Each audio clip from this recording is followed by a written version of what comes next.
Now, the question also asks one more question, that are all the Sahih hadith of same category? That means all the hadith which are maqbool, are they of same category? No. There are levels. And I remember when one of my first teachers of hadith, that is Sheikh Zia Rahman Azmi, may Allah grant him Jannah, he was the head and the dean of the Department of Hadith in the Islamic University of Medina, and he expired just a few months back on the day of Arafah, on the 30th of July, just 3 months back. And may Allah grant him Jannat al-Firdaus. He was my first teacher in Hadith, and he said that there are 10 categories, levels of Maqbool Hadith. 8 categories of Sahih and 2 of Hasan.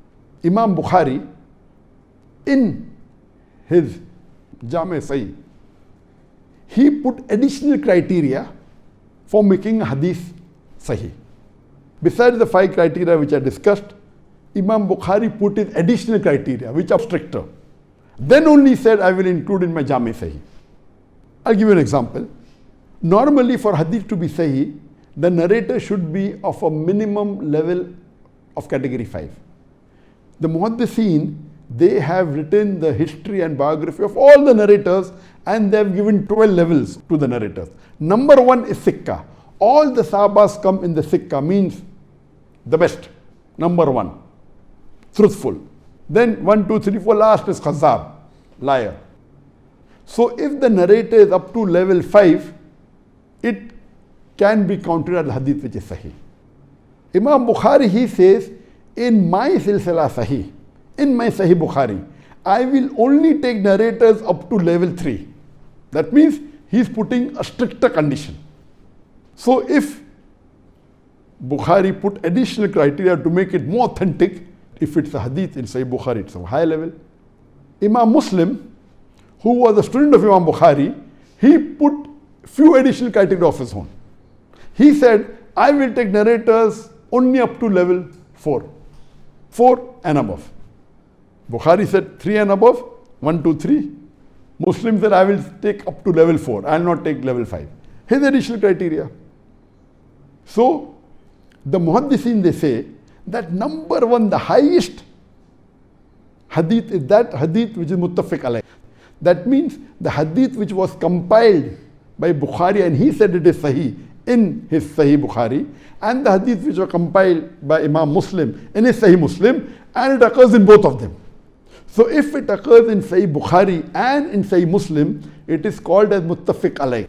That means it is available in both Sahih Bukhari and Sahih Muslim. And there's a book, Lulu al-Marjan, that has collection of all the hadith which occurs in both Bukhari and Muslim. So that is number 1. The hadith that is present in both Bukhari and Muslim, that is the highest level, number 1. Number 2 is the hadith which are present in Sahih Bukhari. Number 3 are the hadith which are present in Sahih Muslim. Number 4, the Muhaddithin, they say that Imam Bukhari was not able to analyze all the hadith. The Muhaddithin say that approximately today, there are approximately 1 million hadith. And Bukhari memorized approximately 6 lakh hadith, 600,000 hadith. So the Muhaddithin say that those hadith which Imam Bukhari did not analyze, we are analyzing and applying the criteria of Bukhari.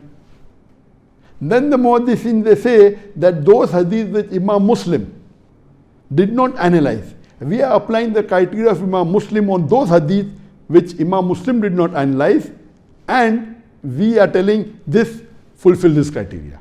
So number 4 is the hadith which Imam Bukhari did not analyze, the other Muhaddithin analyzed, and which Imam Muslim did not analyze, and the other Muhaddithin applied the criteria of Imam Muslim and analyzed. And it's matching both the criteria of Imam Bukhari and Imam Muslim, but these Imam did not analyze themselves. That is number 4.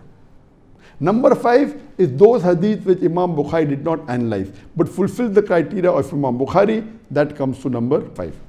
Number 6 is those hadith which Imam Muslim did not analyze, but fulfill the criteria of Imam Muslim, analyzed by the other Muhaddithin. That comes at level 6. In Imam Bukhari, as I mentioned, there are 7,000.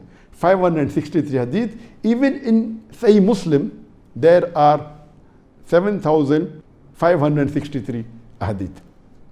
The numbering differs in different editions. So this is level 6.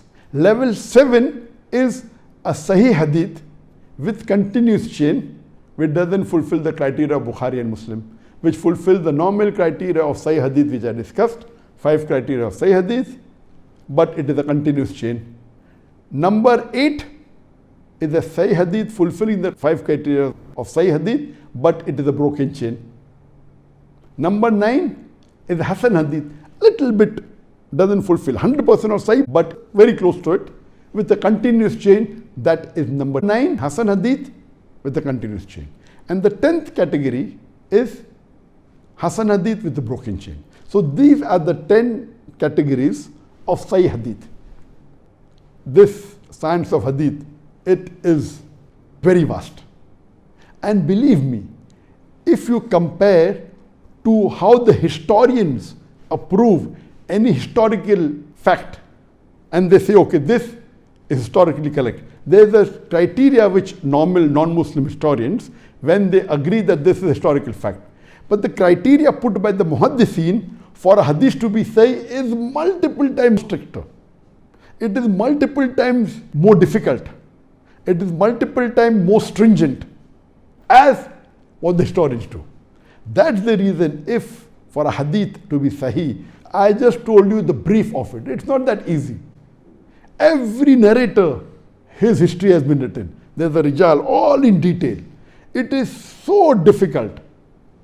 It is such a minute study that if the muhaddithin, when they give a verdict, there can be a minor difference. There cannot be someone saying it's a very high category, someone saying sahih, the other saying mawdu. It's not possible. It may differ level 1 hadith or level 2. 1 or 2 level may differ, that's it.